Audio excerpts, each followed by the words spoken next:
各位观众朋友大家好，我是 Lisa。大家应该拢知影，日文甲台文、华文同款拢有咧使用汉字。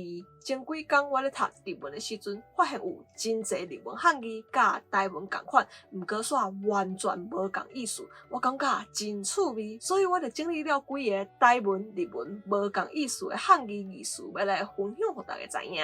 娃娃 TV。这三字伫台文内底读做大丈夫，意思是有志气而且勇敢、有气魄的查甫囝，亲像人定定咧讲的男子汉大丈夫，更有俗语讲的惊某大丈夫，拍某猪狗牛，意思就是咧讲的做人的翁婿咧，爱好好啊疼惜家己的某，毋通起骹动手拍某拍囝。这三字伫日文内底读做大丈夫。甲翁婿也是查甫人完全无关系，大丈夫是无问题的意思哦。这字伫台文内底读做床，床咧是一种家具，是咱咧困的时阵倒伫咧顶悬的物件，亲像碰床、水床、眠床，也佫有病院的病床，拢是床哦。这字伫日文内底读做油卡，油卡是涂骹的意思，百度伫日文内底则是床哦。这两字伫台文内底读做勉强，勉强咧就是强迫人去做伊无愿意做的代志。这两字的日语读法咧，甲台语是差不多的。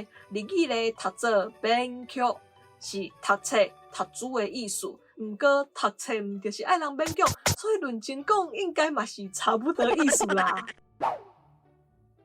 这字伫台文内底读做蚵，这就是蚵，嘛就是咱咧讲的蚵仔啦，是蚵仔哦，毋是蚵仔哦，大家莫误毋对哦。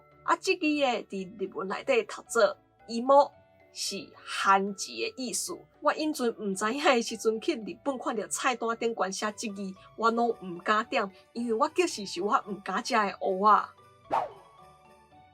这两字伫台文内底读做结束，结束咧就是无煞去这两字伫日文内底读做結束，是团结甲困起来、绑起来这个动作的意思，并无任何结束无的意思哦。这两字伫台文内底读做无茶，无茶基本上就是咧讲杯仔内底空空茶啉了无这两字伫日文内底读做无车，是无道理、岂有此理、胡白乱来的意思，甲茶完全无关系哦。好，以上就是几个台文、日文无共意思的汉字意思，希望大家会介意我的分享。我是 Lisa， 今仔的影片就到这，若是有介意我的影片的话咧，不要记得帮我起赞，搁来分享出去。未订阅的观众朋友咧，嘛会记得帮我起只订阅咧，跟旁边小铃铛，安尼看到收上新的影片通知哦。另外咧，嘛会记得 Lisa 会员制度已经开始咯，欢迎大家加入来甲我支持一下哦。另外咧，Lisa 嘛有 Facebook 甲 Instagram，嘛欢迎大家来甲我 follow 一只赞的哦。好，安尼啦，后一个节目再会。